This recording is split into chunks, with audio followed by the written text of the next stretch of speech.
जय हिंद साथियों, आप सभी का नमस्कार। स्वागत है आज के सत्र पे। आज के सेशन में हम लोग जी आपका आज रविवार है, रविवार को टेस्ट होता है। ये टेस्ट नंबर 13 है। कौन सा 13वां टेस्ट है। इससे पहले आपका 12 टेस्ट हो चुका है। आपको 12 टेस्ट आपको प्लेलिस्ट में या डिस्क्रिप्शन में दे दूंगा, वहाँ से आप जाके देख सकते हैं। 13वां टेस्ट। अब टेस्ट दिलाने का तरीका कैसे है, ये आपका अगर रफ़ कॉपी ऐसा लेते हैं, ठीक क्या, रफ़ कॉपी में टेस्ट क्रमांक डालिए, ये 13, अपना नाम लिखिए और सही कितना हो रहा है और गलत कितना हो रहा है ये लिखिए। और 1 से लेके ऐसे 50 तक आप अंक डालिए। मान लो ए का ए ऑप्शन हो रहा है, बी का 2 का आपका सी हो रहा है और 50 का मान लो डी हो रहा है। ऐसा करके आप लोग मिलाते चलिए और देखिए कि आपका सही कितना हो रहा है, गलत कितना हो रहा है, ईमानदारी से, नकल करके नहीं, ठीक है। और इससे आप लोग जांचिए कि आप कहाँ तक आपका तैयारी कैसे चल रहा है। वैसे अभी तक बहुत सारे स्टूडेंट मेरा जिनका 40 प्लस है और जिनका 40 प्लस आ रहा है एकदम सेफ जोन पे हैं। आपका तैयारी बहुत अच्छे से चल रहा है ना। यहाँ पे भी अगर जिनका 40 प्लस आ रहा है, आपका तैयारी बहुत अच्छे से चल रहा है, ठीक है। तो अपन ज़्यादा बात ना करते हुए क्वेश्चन नंबर पहले की तरफ चलते हैं। क्वेश्चन नंबर पहला और मोस्ट इम्पॉर्टेंट है, निम्नलिखित में से कौन सा कार्य इस राज्य के प्रथम मराठा शासक बिम्बजी भोसले से संबंधित नहीं है। नहीं को नकारात्मक चीज़ों को अंडरलाइन करके ही पढ़ेंगे, ठीक। नहीं है ये आप लोग बताइए 4 ऑप्शन में से कौन सा नहीं। 5 सेकंड का समय दिया जा रहा है आपको, 5 सेकंड में इसका आंसर दीजिए। तब तक देखिए बिम्बजी भोसले। बिम्बजी भोसले की राजधानी देखिए, इनकी राजधानी थी आपका क्या है, रतनपुर। रतनपुर वैसे मराठाओं की प्रथम राजधानी थी, ये भी याद रखेंगे, प्रथम राजधानी था, ठीक। इनके पद अधिकारी देखिए, इनका पद अधिकारी था आपका नीलू पंत। नीलू पंत ये नीलू पंत ने 1770 में आपका दलपत देव के काल में बस्तर पर आक्रमण किया और बस्तर को मध्य छत्तीसगढ़ का भाग बनाया था, ठीक। इनके पद अधिकारी नीलू पंत, ठीक। स्थापत्य देखते हैं, इसके समय में क्या क्या हुआ। स्थापत्य में आपका 2 चीज़ें, एक तो राम टेकरी मंदिर याद रखेंगे, राम टेकरी मंदिर, और है आपका अमरकंटक में नर्मदा माई का मंदिर, ठीक है। कहाँ पे, अमरकंटक में नर्मदा माई का मंदिर, इसके स्थापत्य है। स्थापत्य के बाद अब देखते हैं, जो बता रहा हूँ उसको नोट डाउन करते चलिए। मोस्ट इम्पॉर्टेंट यहाँ पे जीर्णोद्धार कराया, ठीक। जीर्णोद्धार किसका, दुधाधारी मंदिर का, याद रखेंगे। दुधाधारी जो मंदिर है, दुधाधारी मठ बोलते हैं, उसका क्या करा है, जीर्णोद्धार। इसका निर्माण किसने करवाया है, याद रखेंगे, ये भी आपका बलभद्र ने। किसने, बलभद्र ने इसको निर्माण करवाया, बलभद्र दास ने निर्माण करवाया है, ठीक। अब इसके समय में जमींदारी थे, क्या था आपका क्या था जी आपका जमींदारी। इसके समय में जमींदार लोग थे कौन कौन, इसके समय में आपका धमधा जमींदारी, कांकेर जमींदारी, है ना, और कोरबा, और एक याद रख लेंगे साथ में, कोरबा के साथ आपका खैरागढ़। इसके समय में जमींदारी था धमधा, कांकेर, कोरबा और खैरागढ़, ठीक है। कांकेर, कोरबा और खैरागढ़ इसके जमींदारी थे, ठीक। तो जीर्णोद्धार बताया और जमींदारी। अब इसका प्रशासनिक सुधार देख लीजिए, ये इंपॉर्टेंट है। क्या है आपका प्रशासनिक सुधार। प्रशासन में क्या क्या किया इसने, क्या किया, रतनपुर, किसको, आपका रतनपुर और रायपुर का प्रशासनिक एकीकरण किया, ठीक। किसने, आपका बिम्बाजी भोसले ने। रतनपुर में न्यायालय बनाया, ठीक है। परगना पद्धति का सूत्रधार है, ये इंपॉर्टेंट है। जैसे यहाँ पे लिखा है परगना पद्धति प्रारंभ किया, रतनपुर रायपुर का एकीकरण किया, ठीक है। रतनपुर में राम मंदिर का निर्माण कराया, एकदम सही है। तो इसका आंसर क्या हो जाएगा, ये सूबेदारी व्यवस्था का सूत्रपात नहीं किया था, सूबेदारी इसके शासनकाल में नहीं था, ये आंसर हो जाएगा। तो इसका आंसर डायरेक्ट आंसर पे याद रख लीजिए, ऑप्शन नंबर डी इसका आंसर होगा पहले का, ठीक। ये इसके कुछ डिटेलिंग थे, है ना। अब इसके बाद इसकी 3 पत्नी थी, एक आनंदबाई, उमाबाई, रमाबाई, ऐसे इनका डिटेलिंग है, ठीक। अपन इतिहास पढ़ें, इतिहास में डिटेलिंग से आपको बताएं, वहाँ पे जाके आप देखिए। सेकंड क्वेश्चन है, 1741 में रतनपुर राज्य पर नागपुर के किस भोसला शासक के प्रथम भास्कर पंथ ने आक्रमण किया था। सीधी बात, ये भास्कर पंथ है किस शासक के समय था, शासक था, तो ये याद रखेंगे रघुजी प्रथम के समय। किसके समय, रघुजी प्रथम के समय। आंसर हो जाएगा आपका रघुजी प्रथम। 5 सेकंड का समय देना था, थोड़ा सा जल्दी बता दिया आपको कि नेक्स्ट क्वेश्चन में ट्राई करेंगे उसको, ठीक। अब देखो, फॉरेस्टर फॉरेस्टर किसके समय छत्तीसगढ़ आया था? बहुत इंपॉर्टेंट है, ट्रिपल स्टार लगा के रखिए, क्योंकि आपके जो विदेशी अंग्रेज आए थे उनके बारे में पूछा जाता है। ठीक, तो अपन देखते हैं पहला आपका फॉरेस्टर। क्या है आपका फॉरेस्टर? फॉरेस्टर किसके समय में आया था और कब आया था ये भी पूछता है, तो डेट याद रखेंगे 1790 में फॉरेस्टर आया था। 1790 में किसके समय? थोड़ा देर बाद बता रहा हूँ मैं। उसके बाद आपका ब्लंट याद रखेंगे 1795। क्या जी? 1795 ब्लंट किसके समय? विट्ठल राव के समय। किसके समय? आपका विट्ठल राव के समय। फिर आपका कोलब्रुक किसके समय? केशव गोविंद के समय। किसके समय जी? आपका केशव गोविंद के समय। किसके समय? केशव गोविंद के समय। अब जो फॉरेस्टर है किसके समय आया था? महिपत राव दिनकर। किसके समय? महिपत राव दिनकर। ठीक, इनका महिपत राव दिनकर। अब ये तीनों, ये फॉरेस्टर है, ब्लंट और कोलब्रुक, ठीक, इसके समय थे आपका मराठा शासक था व्यंकोजी। व्यंकोजी नाम याद रखेंगे। कौन थे? व्यंकोजी। कौन थे? व्यंकोजी के समय। देखो ये महिपत राव क्या है? आपका सूबेदार है। ठीक है, सूबा शासन व्यवस्था व्यंकोजी के समय शुरू हुआ, तो ये महिपत राव क्या था? पहला सूबेदार है, और इसी के समय फॉरेस्टर आया। ब्लंट विट्ठल राव के समय, कोलब्रुक केशव गोविंद के समय आया। तो इसका आंसर हो जाएगा option number A. I hope सबने आंसर दे दिए होंगे। नेक्स्ट क्वेश्चन है, मराठा कालीन परगनों में सेबंदी व्यवस्था किससे संबंधित थी? सेबंदी व्यवस्था बहुत इंपॉर्टेंट है, ये भी आप ट्रिपल स्टार लगा लीजिए, क्योंकि सेबंदी व्यवस्था किससे संबंधित है? क्योंकि आंसर क्या होगा आपका? 5 सेकेंड है, 5 सेकेंड में तब तक इसका आंसर दीजिए। इसका आंसर होगा पुलिस व्यवस्था। क्या हो जाएगा? पुलिस व्यवस्था सेबंदी व्यवस्था से संबंधित है। आंसर हो जाएगा option number B. Next question है, इस क्षेत्र को कब जिला कहा जाता था और प्रशासन को जिलेदार कहा जाता था? सीधी बात, जो जिलेदार या जिलेदारी व्यवस्था कब चालू हुआ? जो मराठा के समय में, ये बताना है आप लोग। कमेंट करके बताइए इसका आंसर क्या होगा। जिलेदारी व्यवस्था कब शुरू किया गया? जो जिलेदारी व्यवस्था है कब शुरू किया गया? बताइए जी, आंसर क्या होगा? जिलेदारी व्यवस्था आपका कब शुरू किया गया? जिलेदारी व्यवस्था आंसर है, इसको भी अच्छे से डिटेलिंग से पढ़ाया हूँ मैं। जिलेदारी व्यवस्था आपका शुरू किया गया था कब? 1830 से 1854। कब? 1830 से आपका 1854 को जिलेदारी व्यवस्था शुरू किया गया था। ठीक, किसके समय इस ये शासन था आपका? रघुजीत तृतीय थे इसी समय। 1830 से 1854 पुनः भोसला शासक रघुजीत तृतीय। ठीक है, तो आपका आंसर हो जाएगा option number A. Next question है आपका, कोरकू जनजाति में स्त्री पुनर्विवाह को कहा जाता था? जो कोरकू जनजाति में स्त्री पुनर्विवाह को कहा जाता था, याद रखेंगे ये आपका PY क्वेश्चन है, बहुत इंपॉर्टेंट। सब पुराने क्वेश्चन रिपीटेड पूछे गए हैं, इसीलिए इसको लेके आया हूँ। इसका आंसर हो जाएगा पाटो ब्याह को। ठीक है, कोरकू जनजाति स्त्री पुनर्विवाह को पाटो ब्याह कहते हैं, पाटो ब्याह कहा जाता है।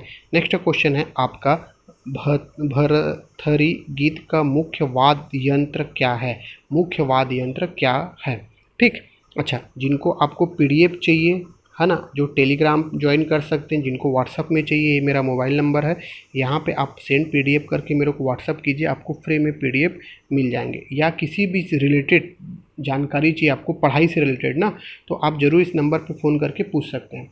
अच्छा, कई लोग मैसेज करते हैं कि सर ये बुक वो बुक, तो कई बातें मैसेज में नहीं हो पाती, तो आप जिनको अगर समय है तो कॉल करके पूछ सकते हैं। कॉल में करके पूछने से कुछ चीज़ें अच्छे से डिटेलिंग से बता पाता हूँ मैं, तो आप कॉल करके पूछ सकते हैं। ठीक, तो इसका आंसर, डायरेक्ट आंसर सब लोग इसका दिए होंगे, क्या हो जाएगा? क्या होगा जी इसका आंसर? बताइए, 5 सेकंड से ज़्यादा हो गया। सारंगी आंसर हो जाएगा ऑप्शन नंबर ए। ठीक, नेक्स्ट क्वेश्चन है, मुरिया जनजाति कौन सा नृत्य करते हैं? कौन सी? मुरिया जनजाति। मुरिया जनजाति कौन सा नृत्य करते हैं? डायरेक्ट आंसर है, क्या है आपका? मादरी। आंसर हो जाएगा ऑप्शन नंबर बी। ठीक, हुल्की नृत्य कौन करते हैं? हुल्की नृत्य कौन करते हैं? फटाफट आंसर देते चलिए, 5 सेकंड से भी कम समय लेके आप आंसर दीजिए। हुल्की नृत्य कौन करते हैं? आपके मुरिया जनजाति लोग करते हैं। कौन सा? मुरिया जनजाति।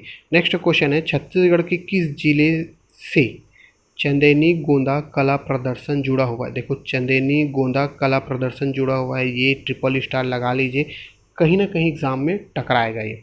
चंदेनी गोंदा कला प्रदर्शन जुड़ा हुआ है कहाँ से जी, आपका रट लीजिए, चंदेनी गोंदा दंतेवाड़ा। कहाँ, चंदेनी गोंदा दंतेवाड़ा।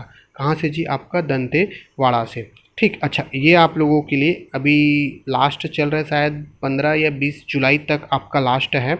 जो पीजीडीसीए का मैं बताया था आप लोगों को, ठीक है, मात्र 5,000 में आपको पीजीडीसीए करा रहा है। मेरे को अच्छा लगा इसलिए बता रहा हूँ, मेरे को मिलना जुलना इसमें कुछ नहीं है, क्योंकि मेरा दोस्त वहाँ पे पढ़ाता है, वो बताया ऐसा ऐसा जानकारी है, मेरे को बहुत अच्छा लगा, क्योंकि 5,000 में कोई जगह शायद मेरे नॉलेज में नहीं आपका क्या पीजीडीसीए कराता है। 5,000 में सिर्फ आपको पीजीडीसीए कराएगा।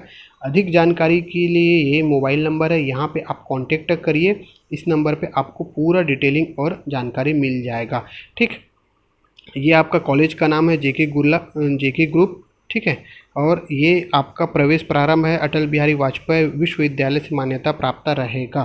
ठीक, ये यहाँ पे कोर्स होते हैं, लेकिन पीजीडीसीए इंपॉर्टेंट लगा इसलिए मैं बताया, बाकी सब जगह तो होते रहते हैं।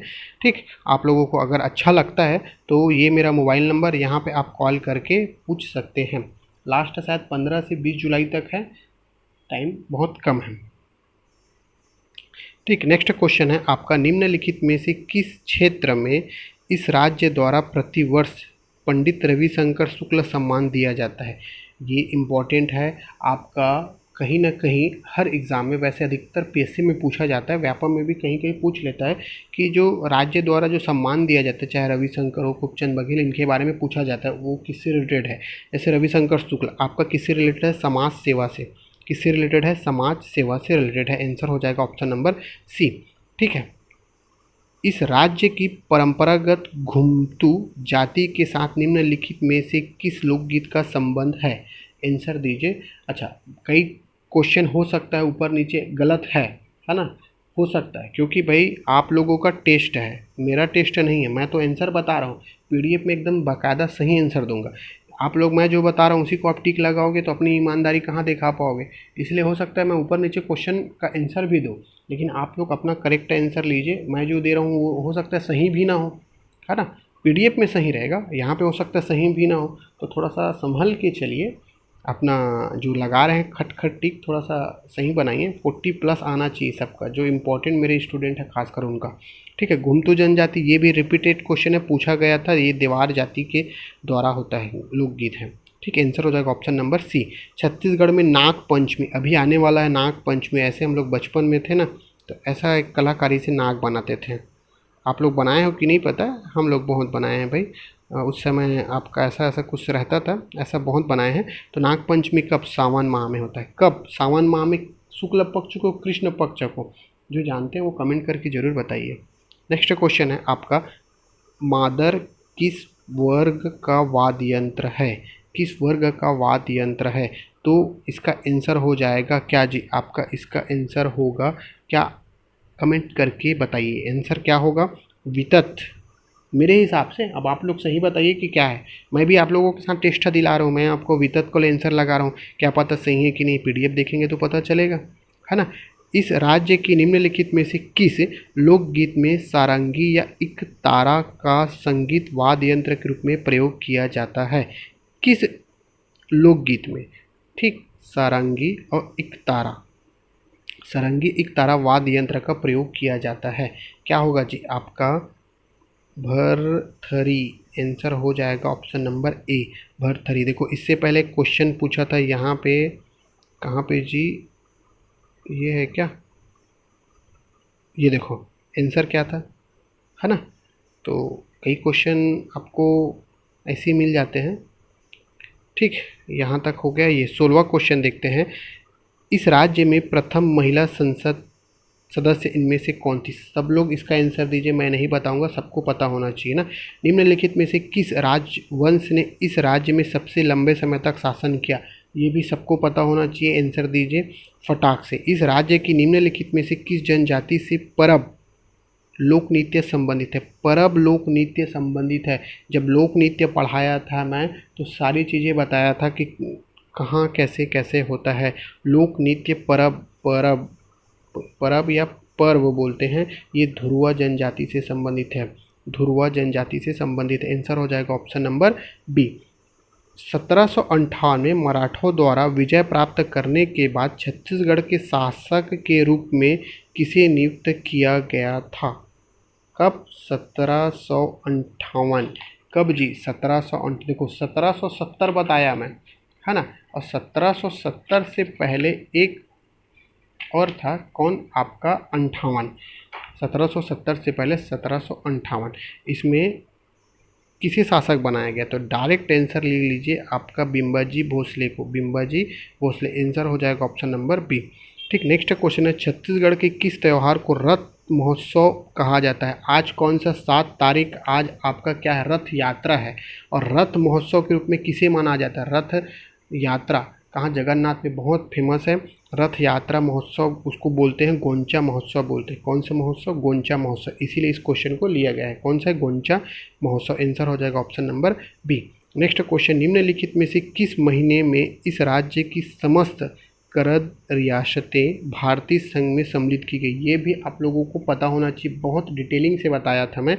जो रियासत हैं भारतीय संघ में विलय हुआ कब? कब जी? आपका जनवरी 1948। कब? जनवरी 1948। ये मेरा टेस्ट है, मैं अपना मतलब लगा रहा हूँ, क्या पता सही है कि नहीं, देखते हैं आगे पीडीएफ में। इस राज्य के उत्तरी भाग में, ये मान लो छत्तीसगढ़ है, ये ऐसा, ठीक, तो इसके उत्तरी भाग में निम्नलिखित में से कौन पार्ट सबसे अधिक ऊंचा है? याद रखिए कौन सा पार्ट। गौरलाटा कहाँ पे है आपका? कौन से पार्ट में है? गौरलाटा आपका समरी पार्ट में है। ऊंचाई कितनी है ये आप कमेंट करके बताइए। ठीक, आंसर हो जाएगा option number B.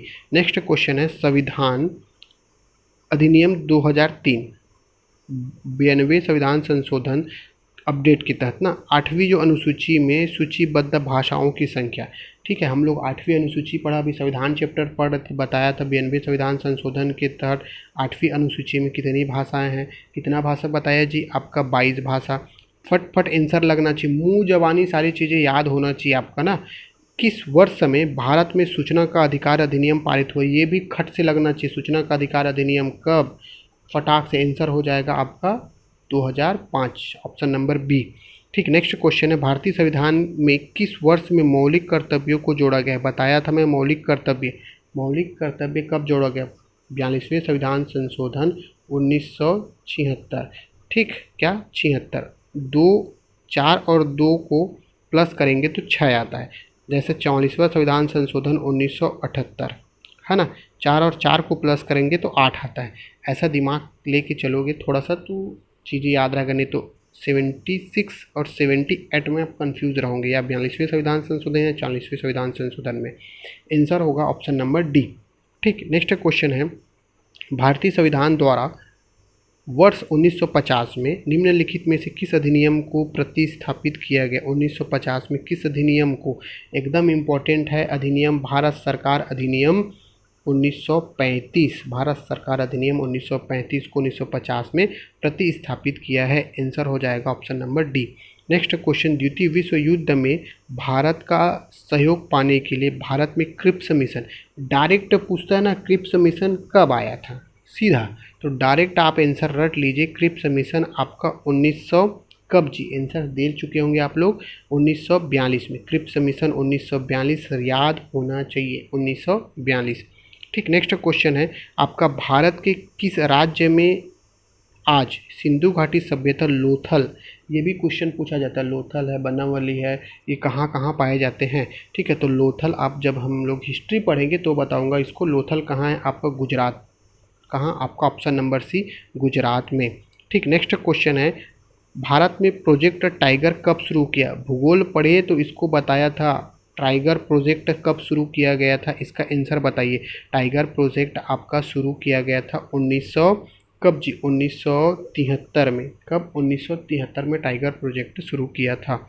Next question है, भारत में किस क्रांति को रक्त विहीन क्रांति के रूप में जाना जाता है? किस क्रांति को, जो क्रांति है उसको रक्त विहीन क्रांति के रूप में जाना जाता है? ये इम्पॉर्टेंट है, रक्त विहीन क्रांति के रूप में जाना जाता है भूदान ग्राम आंदोलन। आंसर हो जाएगा ऑप्शन नंबर बी, भूदान ग्राम आंदोलन। ठीक, नेक्स्ट क्वेश्चन है आपका, भारत में पहली समकालिक जनगणना कब आयोजित की गई थी? आंसर बताइए, तब तक थोड़ा वार्ता करता हूँ मैं आप लोगों से। बहुत सारे स्टूडेंट बोल रहे थे सर फिजिकल फिजिकल फिजिकल, है ना, फिजिकल छोड़ दो, कब होगा भूल जाओ।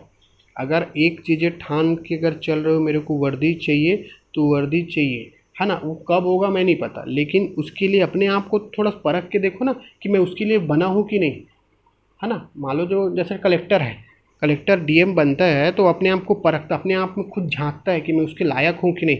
अगर आपको वर्दी चाहिए ना तो अपने आप में झांकिए कि उसके लायक ही नहीं, आपका फिजिकल कैसे स्ट्रांग है, रिटर्न कैसे है ना, स्ट्रांग है कि नहीं, क्योंकि कंपटीशन इतना है भाई कि थोड़े बहुत में काम नहीं चलेगा। आप ये मत बोलो फिजिकल, ये बहुत अच्छी बात है कि अगर अभी फिजिकल नहीं हो रहा है तो आपको बहुत समय मिल रहा है। जिनका अगर फिजिकल अच्छे से तैयार है उनको रिटर्न एग्ज़ाम के लिए तैयार है, लिखित के लिए बहुत अच्छा समय मिल रहा है ना। और जिनका लिखित अच्छा फिजिकल के लिए समय मिल रहा है, सबके लिए बराबर समय लेके चल रहा है। तो इस समय को आप लोग ऐसी गंवाओ मत, मोबाइल चला के इधर उधर घूम के ईमानदारी के साथ पढ़ो, कसम से बता रहा हूँ। और एक ही चीज़ को फोकस करो, ये नहीं कि अगर नगर सेना आ गया तो नगर सेना को देख लिए, है ना, पटवारी आ गया तो पटवारी देख लिए, ऐसा नहीं।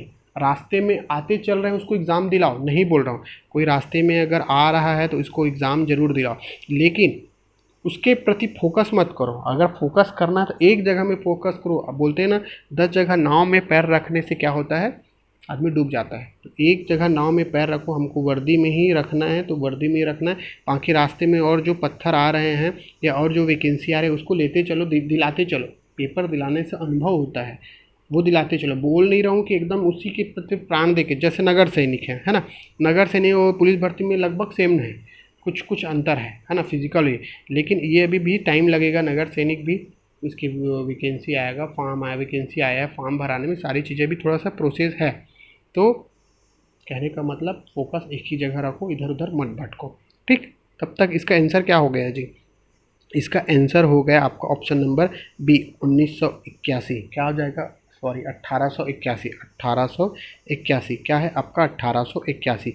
नेक्स्ट क्वेश्चन है 32वां, कृषि की उन्नति के लिए, कृषि की उन्नति के लिए किस पंचवर्षीय योजना में हरित क्रांति, बहुत इंपॉर्टेंट। ये पंचवर्षीय योजना ना भले बहुत पुराना है, अभी समाप्त तो हो गया नहीं है, लेकिन यहाँ से एक क्वेश्चन पूछा जाता है, पंचवर्षीय योजना कब शुरू किया गया था, ठीक। ऐसा क्वेश्चन रहता है जैसे हरित क्रांति कब शुरू किया गया था, किस पंचवर्षीय योजना में। तो आंसर हो जाएगा आपका, सब लोग दे चुके होंगे, आंसर हो जाएगा ऑप्शन नंबर डी, चौथी पंचवर्षीय योजना में हरित क्रांति शुरू किया गया था। आंसर होगा ऑप्शन नंबर डी, ठीक। नेक्स्ट है, कृषि मूल्य नीति के लिए एक उपकरण के रूप में न्यूनतम समर्थन कीमत एमएसपी को किस वर्ष घोषित किया। जो न्यूनतम समर्थन मूल्य है, जैसे अभी धान का न्यूनतम समर्थन मूल्य बढ़कर कितना हुआ है ये आप लोग कमेंट करके बताइए।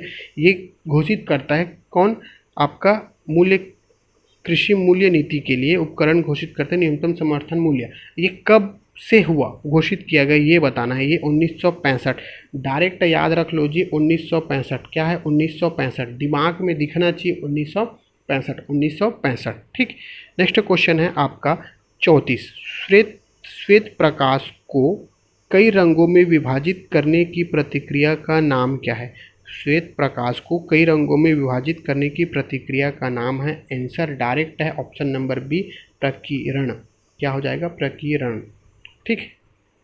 नेक्स्ट क्वेश्चन है आपका, तारामंडल जिसे ग्रेट बियर कहा जाता है कितने तारे होते हैं, कितने तारे होते हैं, किसमें, ग्रेट बियर में कितने तारे होते हैं आपका, 7 तारे होते हैं। कितने, 7 तारे होते हैं। नेक्स्ट क्वेश्चन है आपका 1793 में बंगाल विभाजन के राज्यों में स्थायी बंदोबस्त किसके द्वारा शुरू किया गया।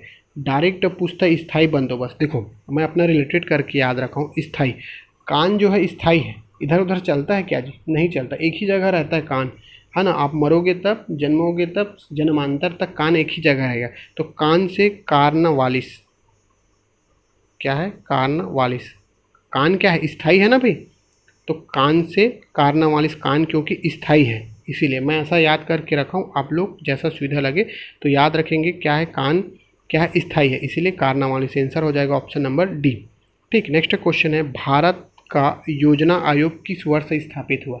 भले ही योजना आयोग समाप्त हो कि नीति आयोग आ गया, लेकिन योजना आयोग से क्वेश्चन पूछे जाते हैं कब हुआ, 1950 में। आंसर हो जाएगा ऑप्शन नंबर बी, 1950। नेक्स्ट है 1774 में हल्बा विद्रोह हुआ। कब? 1774 में हल्बा विद्रोह हुआ। विद्रोह पढ़े थे, इसको भी बताया हूँ। हल्बा विद्रोह हुआ कहाँ हुआ? आपका बस्तर में हुआ। कहाँ? बस्तर में हुआ। आंसर हो जाएगा ऑप्शन नंबर सी। भारत की मुख्य भूमि का दक्षिण छोर कहाँ स्थित है? ये क्वेश्चन इम्पॉर्टेंट है और इस क्वेश्चन का आंसर आप लोग कमेंट करके दीजिए, क्योंकि मेरे को पता है ये दो ऑप्शन में आप लोगों को कंफ्यूज होगा, है ना, और दोनों में कंफ्यूज होकर मेरे को पता है गलत आंसर आप लोग लगाओगे। भारत की मुख्य भूमि, ये अगर भारत है, अरे अरे कैसे बन गया, तो कोशिश करते हैं अच्छे से बनाने का। ये अगर भारत है ना, ठीक, तो ये भारत की जो टोटल मुख्य भूमि का दक्षिण छोर कहाँ स्थित है ये पूछा है। क्लू भी दे दिया, आंसर आप लोग कमेंट करके बताइए, बाकी पीडीएफ में आपको दूंगा मैं। नेक्स्ट है एक मंत्री को कौन सी शक्ति दी जाती है? अब इधर आपका संविधान का क्वेश्चन जो अभी तक हम लोग पढ़े हैं, अभी अपडेट शुक्रवार और बुधवार आपका रिवीजन हो जाएगा। एक मंत्री को कौन सी शक्ति दी जाती है? आंसर क्या होगा? एक मंत्री को कौन सी शक्ति दी जाती है? मंत्री को लोकसभा की बैठक में भाग लेना, राज्यसभा की बैठक में भाग लेना, संसद की संयुक्त बैठक में भाग लेना। आंसर हो जाएगा ऑप्शन नंबर सी। ठीक, नेक्स्ट क्वेश्चन है आपका, जो व्यक्ति संसद का सदस्य नहीं है केंद्रीय मंत्री कितने समय तक रह सकता है? आंसर सब लोग कमेंट करके दीजिए। कब तक? 6 माह तक। कब तक जी? आपका 6 माह तक। नेक्स्ट क्वेश्चन है, प्रथम पूर्णतः गैर कांग्रेसी प्रधानमंत्री थे। पूर्णतः बोला है ना, कौन था? आपका अटल बिहारी वाजपेयी। और मोरारजी देसाई बोला गया तो पहला गैर, सिर्फ गैर ना, पूर्णतः बोला गया तो अटल बिहारी वाजपेयी। इसको अपन संविधान में पढ़े हैं। अभी तक पद पर रहते हुए कितने प्रधानमंत्री की मृत्यु हुई? 3 प्रधानमंत्री, जवाहरलाल नेहरू, इंदिरा गांधी और एक इसके बीच में आपका कौन? लाल बहादुर शास्त्री, किसान नेता। आंसर हो जाएगा ऑप्शन नंबर बी, 3 लोगों का। ठीक, नेक्स्ट क्वेश्चन है आपका, भारत में एक व्यक्ति अधिक से अधिक कितनी बार प्रधानमंत्री पद पर नियुक्त हो सकता है? एक व्यक्ति अधिक से अधिक कितनी भी बार, कोई डिसाइड नहीं, संविधान में नहीं लिखा गया है कि आप इतनी बार बनो उतनी बार बनो, कितनी ही बार बन सकता है। नेक्स्ट क्वेश्चन है, संसदीय तंत्र में वह व्यक्ति प्रधानमंत्री चुना जाता है जो निम्न का नेता होता है। संसदीय तंत्र में प्रधानमंत्री निम्न सदन में बहुमत का नेता होता है। आंसर हो जाएगा ऑप्शन नंबर सी। भारत में उप प्रधानमंत्री के पद का कितनी बार सृजन किया गया है? जो उप प्रधानमंत्री पद का कितनी बार सृजन किया गया है? कितनी बार सृजन किया गया उप प्रधानमंत्री पद का, मतलब उप प्रधानमंत्री कितनी बार बनाया गया है ये बताइए। लास्ट बना था शायद मेरे हिसाब से लाल कृष्ण आडवाणी, तो अभी उप प्रधानमंत्री कोई नहीं है। आंसर हो जाएगा ऑप्शन नंबर बी, 7 बार। ठीक, नेक्स्ट क्वेश्चन है, छत्तीसगढ़ के वन एवं जलवायु परिवर्तन मंत्री कौन है? वन एवं जलवायु परिवर्तन मंत्री, डायरेक्ट आंसर है आपका केदार कश्यप। याद रखेंगे, केदार वन और जलवायु परिवर्तन मंत्री है। नेक्स्ट क्वेश्चन है, किस क्षेत्र में उपयोग के लिए आभा ऐप लॉन्च किया गया है? जो आभा ऐप है किस क्षेत्र के लिए है? आभा ऐप आपका अस्पताल के लिए है। आंसर हो जाएगा ऑप्शन नंबर बी। नेक्स्ट है, प्रदेश में कुल कितने 6386 कारखाने, कितने 6386 कारखाने हैं, जिसमें कितने कारखाने जोखिम श्रेणी के कारखाने के रूप में चिन्हित किया गया है? आंसर करके कमेंट बताइए। अच्छा, अभी सोमवार को कल क्लास होगा, क्या होगा? सोमवार को इसका करेंट का क्लास होगा, लेकिन इस करेंट के क्लास में आपका पुराना 6 माह का करेंट का क्लास होगा। कितना? 6 माह का। यहाँ पे 101 क्वेश्चन रहेंगे आपके लिए। कब से? जनवरी से आपके पूरे जून तक। कब? जनवरी से पूरे जून तक के 6 माह के करेंट के क्लास होंगे। 101 क्वेश्चन रहेंगे, बहुत इंपॉर्टेंट है क्वेश्चन। आप लोग जो क्लास होगा वो ज़रूर देखिए और कोशिश कीजिए बनाने का, क्योंकि आप लोग पढ़ते चले आ रहे हैं। हर सोमवार को आपका करेंट का क्लास हो रहा है, इसीलिए, है ना, ज़रूर इस क्लास को देखिए। ठीक, तो इसका आंसर क्या होगा? इसका आंसर होगा आपका option number D, 922। Last question है आपका, छत्तीसगढ़ क्रिकेट प्रीमियम लीग का फाइनल मुकाबला कहाँ आयोजित हुआ? और कमेंट करके बताइए कहाँ आयोजित हुआ, किसने जीता? आयोजित हुआ आपका नवा रायपुर में, और किसने जीता? आप लोग कमेंट करके बताइए। आंसर हो जाएगा ऑप्शन नंबर सी। ठीक, ये आपका पीडीएफ तैयार है, सारे क्वेश्चन यहाँ पे है। ओके, तो आई होप यहाँ तक आप लोगों को टेस्ट जो है दिला रहे हैं वो अच्छा लगा हुआ कंटेंट है ना, तो ज़रूर चैनल को सब्सक्राइब करिए, 2-4 लोगों को शेयर कीजिए। और साथ ही साथ ये भी बताऊं कि पीडीएफ का आंसर एकदम करेक्ट रहेगा। हो सकता है मैं ऊपर नीचे बताया हूँ, क्योंकि बहुत लोग नकल करके एकदम बोल देंगे सर हमारा 45 गया, सर हमारा 46 गया। भाई लेवल का रहता है, इतना तो सोचना पड़ जाता है मेरे को, है ना। मैं जानता हूँ जिसका जाता है उसका, कई लोग ऐसे ही बोल देते हैं। इसीलिए थोड़ा ऊपर नीचे पीडीएफ का एकदम करेक्ट रहेगा, पीडीएफ का सही मिलान कीजिए। ठीक, तो यहाँ तक वीडियो देखने के लिए बहुत बहुत धन्यवाद। जय हिंद साथियों, मिलते हैं नेक्स्ट वीडियो में।